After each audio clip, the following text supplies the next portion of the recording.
Okay, it looks like we're live. So, hello. Just to introduce myself, my name is Lindsay. I'm a high ticket sales coach.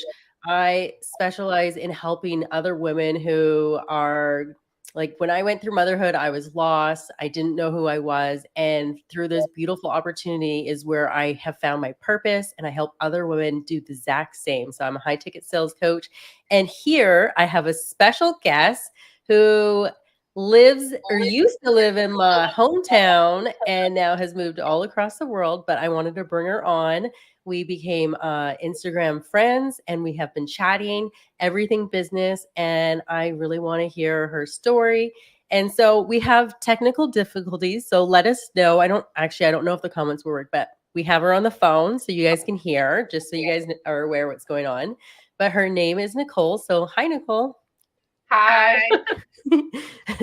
Tell me a little bit about yourself and like where you were, and I just love to know.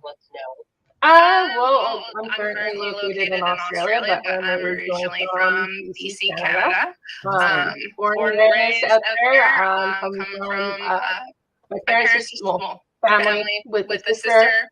My parents ended up finding out my dad had MS when I was 3 years old. So my dad was a stay-at-home dad my whole life. So we lived off of single income. From high school, at the age of 15, I supported myself with 3 jobs while going to school full-time and working full-time. Wow. And then put myself through university and was working in construction for 11 years while doing night classes as well.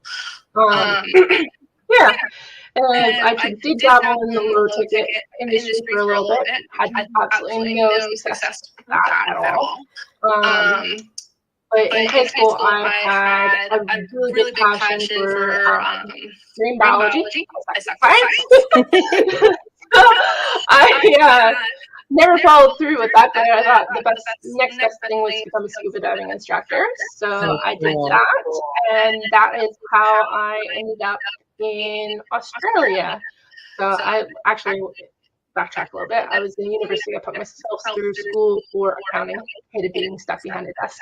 I was good at it. Liked it. Not for me. I like being outside. So Australia took me to Australia for scuba diving, and then COVID hit, and everything went downhill from there. And I met my fiance, and wow. Wow, that's incredible. And I can totally resonate with you too, because I've done so much school, like just searching for that thing, and you've also ended up in one of my favorite countries. I've seen it so much. And that's awesome. That's so awesome. So how long have you been living in Australia for? Just over 4 years. Okay. Wow. Yeah. Now, do you get to come home and visit? I didn't. So I got here in 2019, and it wasn't until not this past Christmas, the one in before, so December 2022, I finally got to go home and visit my family for the first time, and Brad got to meet them. Wow. He absolutely loves it, and we moved to Canada in a heartbeat. 2 days after we got there, it snowed and was down at -15, and we had like a foot and a half of snow, and the airport shut down, so we got in just in time. And then in July, we went home for my dad's 75th birthday. So wow, yeah. that's awesome. So he likes the cold then. He loves it. He hates the heat, and with us being down in Tasmania, the weather is very similar to BC. Oh, nice. So the summers here I find more like BC's like spring weather. Yeah. Early summer, so it's not as hot as at home, and it doesn't get as cold. Right. Right. Like we do get snow here. Oh, wait, somebody's saying that there's an echo. Oh, hi, Steve. Thanks for telling us. We're having technical difficulties. We're using the phone. Open. Someone has their Facebook open. I do. Let's see. I'll shut that. Is that better, Steve? Can you hear us better? Hey, hey, hey. Awesome. Welcome. Thank you for that. We're on the phone because we were having technical difficulties. But yeah, no, that's amazing, Nicole. It sounds like you've done so much too. So tell me more, like what made you say yes to this beautiful opportunity? Well, so a little bit of a long story. I've been following Andrea online since her and I were in high school together. So I've Okay. seen her go through multiple ventures and get into this and started having success with this industry. And I got to a point with being a temporary resident here in Australia. I was very limited on Mhm. what I could do. I didn't qualify for a bunch of jobs where we're located just because they're government subsidized. Okay. Um, and with us planning to start a family, um, we part of the problem was being a temporary resident. I don't qualify for any maternity leave, Right. and back in Canada working in the construction industry, I was working anywhere from like 120 to 180 hours every 2 weeks just to Wow. make six figures. I busted my ass off. One So second, when I Nicole. You have your Facebook open or no? um, Let's see. hang on, I will close the other screen out. Yeah. Does that work better? I don't know. Let's see if Steve tells us if that works better.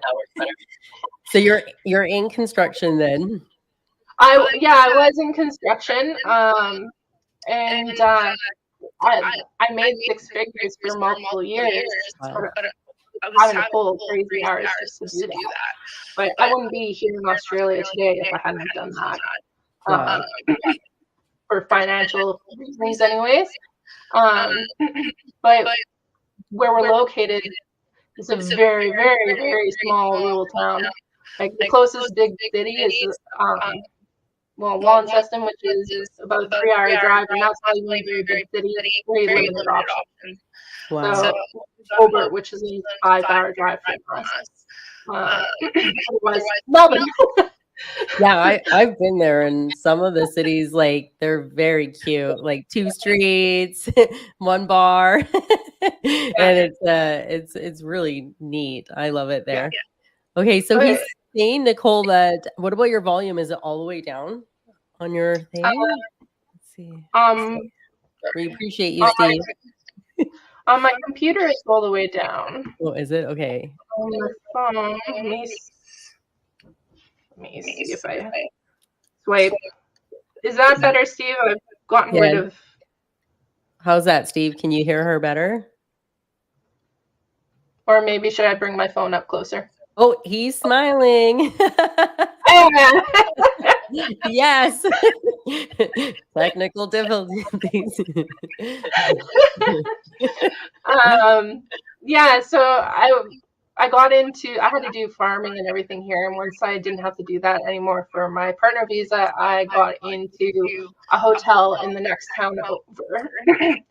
But I'm what I was making per hour there was the same I was making in construction at home, but I Wow. was only working like 15 to 20 hours a week. Like, I couldn't get any more higher than that. I couldn't get another job because they were very strict on them being a priority, which very limited me very much. And with being a temporary resident, I don't call well, I'm permanent now, Yes. but I didn't qualify for maternity leave. I didn't qualify for loans. Wow. There was schooling. There was different things I couldn't do. There are a lot of issues here.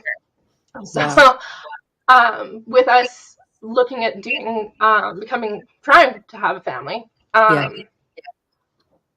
we were looking at it as like, okay, well, if we become pregnant and have a kid before I hit permanent residency and even qualify for one of them permanent residency, I'll be at home making no income. It's Yeah. not like Canada where I would have maternity leave.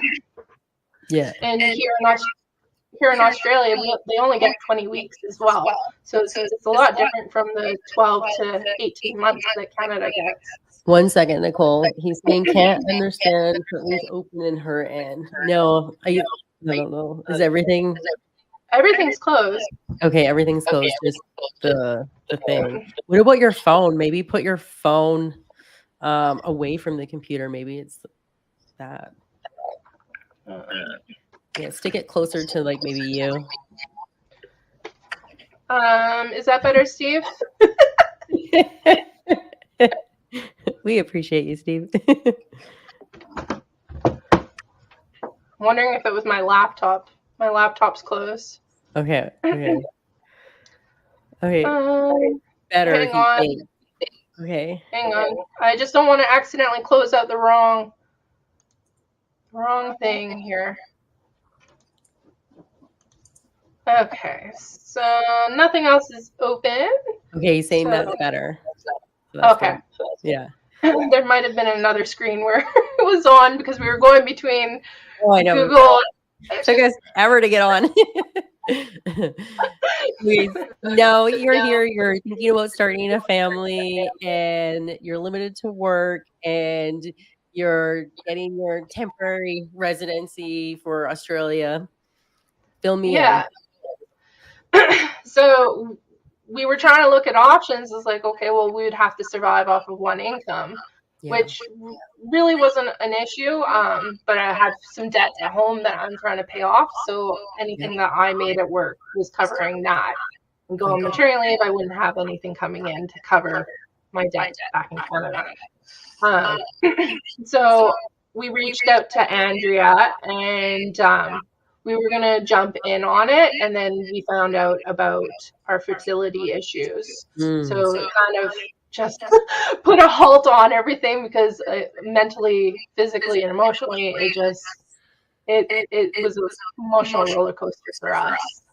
Yeah. So, that's totally fair. I've had to do IVF too, and it's definitely an emotional journey to go through it. And I'm sure you were just processing it. Like, yeah, it was, and I had to cut back my hours because it was just like I was good at my job and I liked my job, and it was a very toxic work environment. So I was coming home super stressed, and it wasn't helping this situation. And the doctors, the fertility specialists, they were all telling me you need to cut out the stress, and that's so I cut back my hours. Changed my eating habits. I was trying to get back more fit and everything. And everything I seemed to do was not, for my mental state, was not helping. Yes. Well, that's a lot. Yeah, it was definitely a lot. I was burned out, and it was insane. So we reached back out to Andrea a number of months later, and finally I said we need to do this because we're also running out of money for IVF. I'm very thankful that we're doing it here in Australia with having Medicare and private health. It covers a good chunk of it. Well, that's good. In BC, I don't know how much you'd paid, but when I looked it up, it was like 20 grand for one round of IVF, and private health doesn't cover any of it. So like after rebates and everything here, I can do like close to like 7 or 8 rounds. Wow. The same price as one in Canada, well, in BC anyways. Yeah. So it's insane. And just the emotional roller coaster with we've done 5 rounds already, and it's just it's sent mental state just crazy. We've done them back to back too. We've only had like a month off between. Currently on 3 months off at the moment. Well, going on 3 months off at the moment. So we're gonna start back up in a couple weeks if pray to God naturally didn't work this month. Well, I can totally relate, and IVF was definitely not for the weak. And it's awesome that you like just had that moment where you like needed to like do something for your family, what got you to say yes, and now you have like this opportunity to help with the treatments. Like when I was doing IVF, I didn't have this business or anything like that, but when like it was so stressful because like you said, like there was no coverage. Like we maybe kind of got some medicine paid through our work, but there was nothing. So like we had to pay cash, like all out of the pocket. So, Yeah. I would have bent over backwards if I had something like this to like help you get through those kind of treatments or even have the potential to make that kind of money to do it, That's Yeah. Yeah. yeah. Yeah. Well, at the clinic we're at, it's costing us, like, we have to pay everything up front, and then it Yes. gets submitted to get reimbursed, but it's 8 grand a pop. Oh yeah. So yeah. I know it. And then yes. And it's Well, definitely not for the weak either, no, and then you throw, like, Brad would be here, but he's been off sick with pneumonia the Oh, past like 3 weeks, so he had to go in and get tested at work to make sure that it wasn't COVID before they allow him to go back to work. oh yeah, in Australia, it's wild how strict you guys were. My cousins live in Melbourne, and they were like locked down for like the longest ever. It was crazy. Like they Yeah. couldn't visit their kids. So yeah, it's Yeah, crazy. so he's up the coast doing that, but like with him working FIFO, like, well, he drives in, drives out, where most people fly in, fly out. Okay. So he's still, like, he's gone and trying to time everything and get the timing off at work.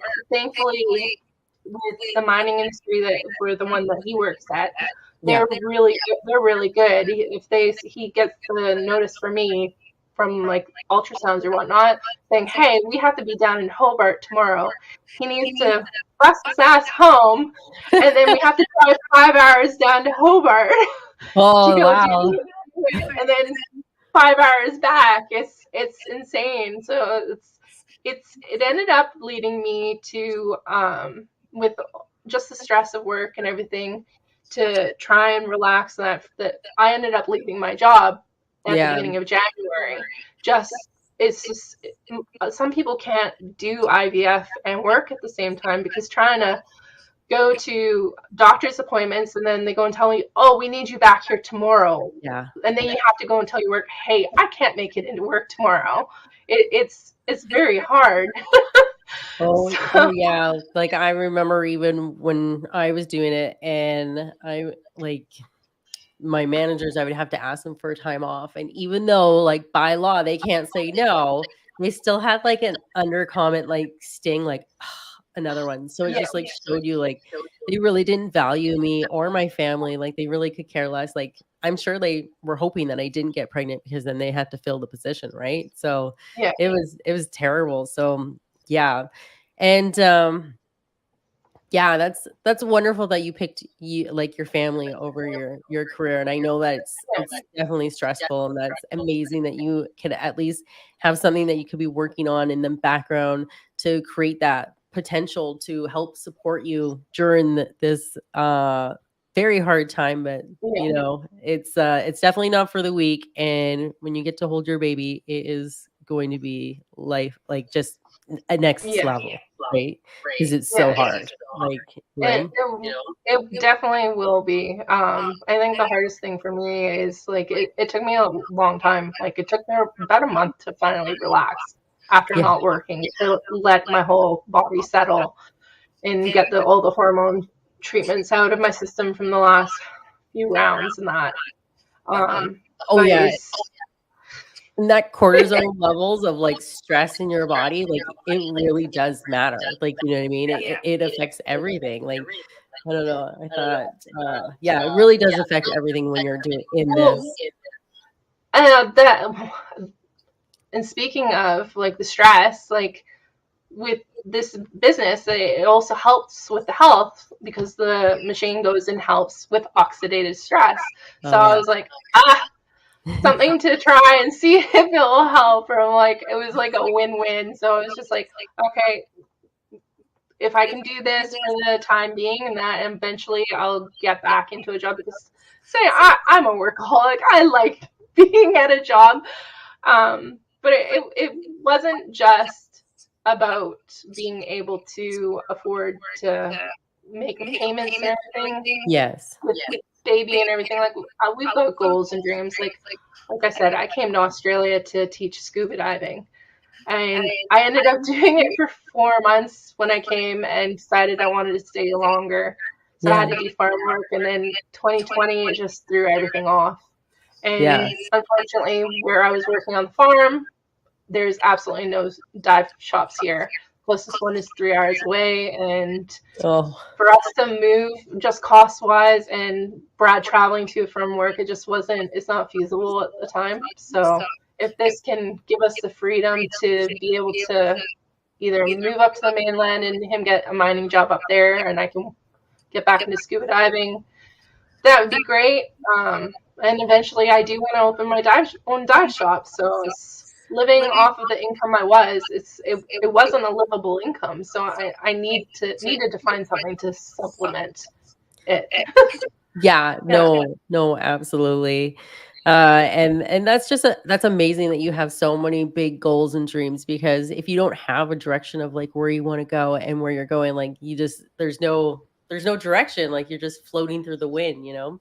So Yeah. going through this journey and being an entrepreneur and stepping into an entrepreneur, like mindset has to be like one of your biggest things, like just even doing IVF and entrepreneurship. Like what do you find for mindset like that you do that you found like personally help, like either a book or a podcast, or what do you do that that you have like really felt like was like wow, just set me in the right direction, it was life changing, or just whatever you find inspiring for mindset. Uh, well, this community, like especially our private Facebook groups, everyone's so supportive.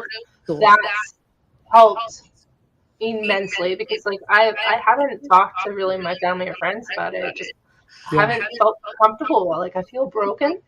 Yeah. So it's when I joined um uh, a Facebook group, a support Yeah. group for it, and seeing everyone complaining about their low levels, and I'm like, mine is like drastically low, and they're like 20 times the levels of mine. I'm just like, I'm like, Yeah, I'm keep pretty much, your blinders on. yeah. Don't It was making me feel worse. yeah. It was very very frustrating.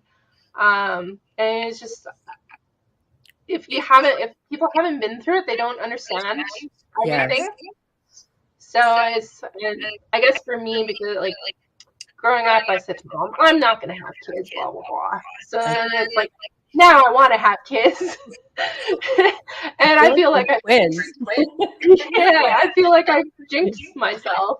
No, don't say that. You haven't. You haven't. Yeah, You just like woke up. Like, you know what I mean? And your motherly instincts have come in, you know? yeah. Like Oh, and the crappy part is because like I always wanted to have more siblings besides my younger sister. Her and I don't really get along the greatest. So yeah. I want to have more than 2 kids, and Yeah. finding out that, hey, you might be even lucky to have one, and you're running out like fast here. Like it's not like other people. They said with the amount of eggs I have left, like normally someone else my age they'd be able to get anywhere from 5 to 10 eggs, and they said Yes. they'd be able to get one from me. So Right. and every round that we've done, like I've either had 0 or only one. So and nothing's been able to transfer so far. So it's Oh, been very frustrating. But you just need one.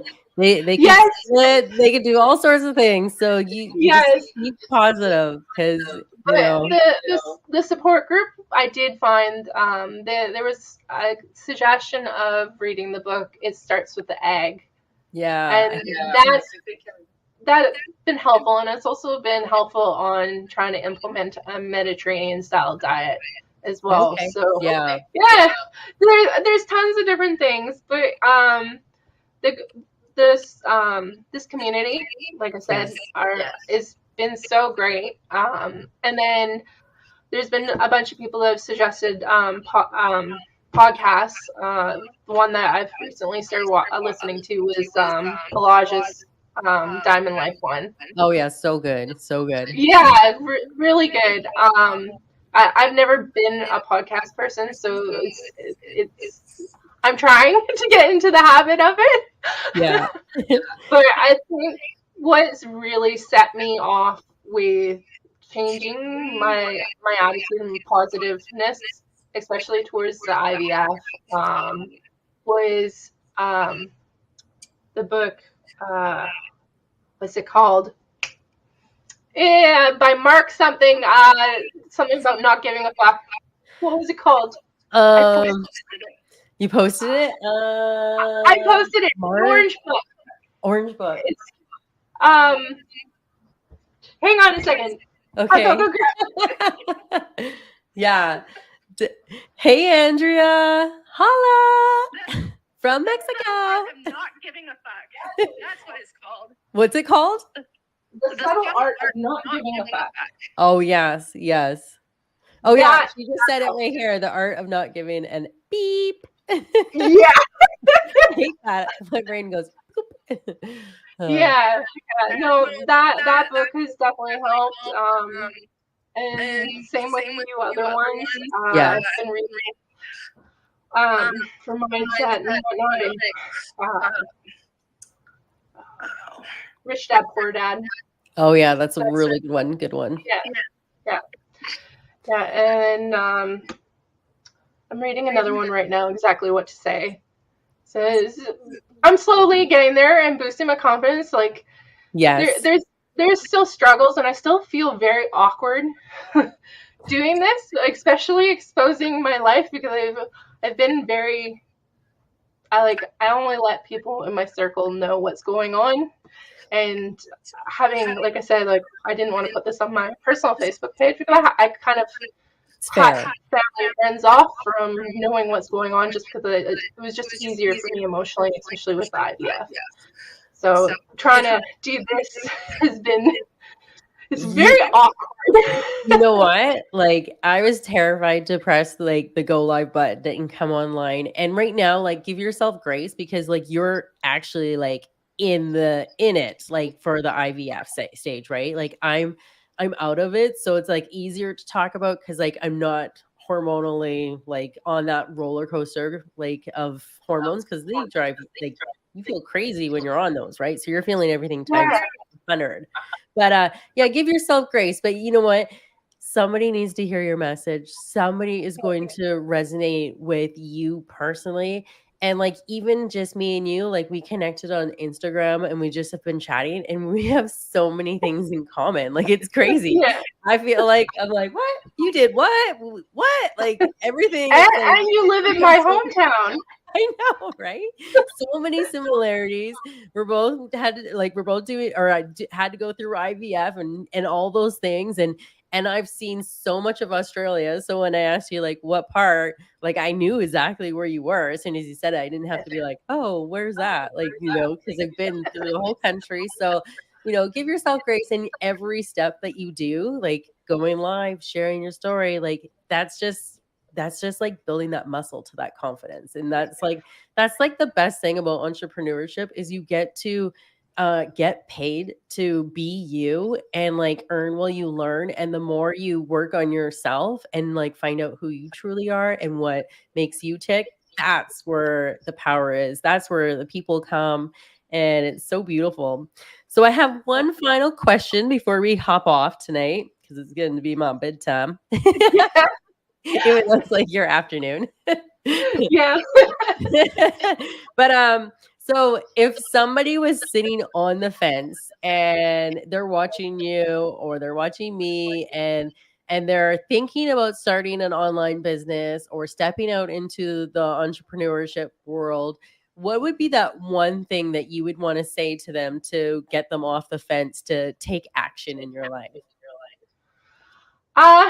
Well, I guess for me would be seeing that my dad with MS and not being able to travel, and he can't walk. He's in a wheelchair. So he's missed out on a lot of stuff that he can do.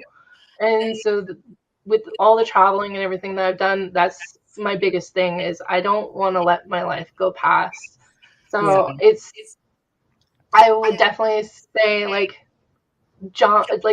take the risk, like you have nowhere to go but up. So you can try it and you can fail. And who cares if you fail? You can try it. You can keep on trying, or you don't. It's really up to you. But at least then you can say, hey, I tried it and it wasn't for me. Yeah. It's really up to each person. And I know, like, low ticket, there's a lot of drama over the stuff with that, and I really wish I hadn't have tried that. But if I hadn't have tried that, I probably wouldn't have done this. Yeah. So, Same. and having the mentorship and the training, where I had no training at all. I was told, here you go, phone your friend Emily and friends and do that. I'm like, yeah, okay, I ruined that relationship, never again. Yes. To find something that has a different approach where you attract people to you and you're not going and harassing people. Yeah. So, it's amazing. I just say reach out and see what it's about and if it's for you. So there's no risk in looking and doing your research. So I absolutely love that. And you know what? If you'd never want to have regret if you don't try something, no, and the community is like nothing I've ever seen. Like there's just so many people, like-minded people, like just connecting. And if you make other people win, you will win. It's like the most beautiful yeah, thing I've ever seen in my life. Yeah. yeah, No, it's true. Well, it this has definitely is. been lovely. I really enjoyed chatting with you, Nicole. I'm so glad we somewhat figured it out. Yeah. I hope the audio, like Steve was there to try and help us. I don't know if Andrea's still on, if it sounds okay, but I want you to have a wonderful day. And I'm sending you all the sticky vibes for IVF. And thank you so much for sharing your story. I know it's so important. Somebody really does need to hear it. They're going to resonate with it. And if this resonates with anyone, please reach out to Nicole or myself and connect with us. Our DMs are always open, and we're happy to be here and help create a plan for you and see if this business is a good fit for you. Yeah. Yeah. Perfect. Well, it's been so lovely meeting you, and let's Yeah, stay you too. connected.